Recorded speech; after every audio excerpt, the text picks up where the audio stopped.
કાંઈ નહીં પપ્પા, તમને તો ખબર જ છે કે આજકાલ મંદીનો માહોલ કેવો ચાલે છે.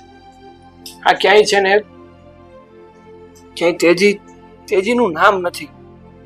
એટલા માટે અમારા શેઠે નક્કી કર્યું છે કે જ્યાં સુધી મંદી છે ને ત્યાં સુધી કારખાનું સવારે 10 વાગે ચાલુ થશે અને સાંજે 5 વાગે બંધ થશે.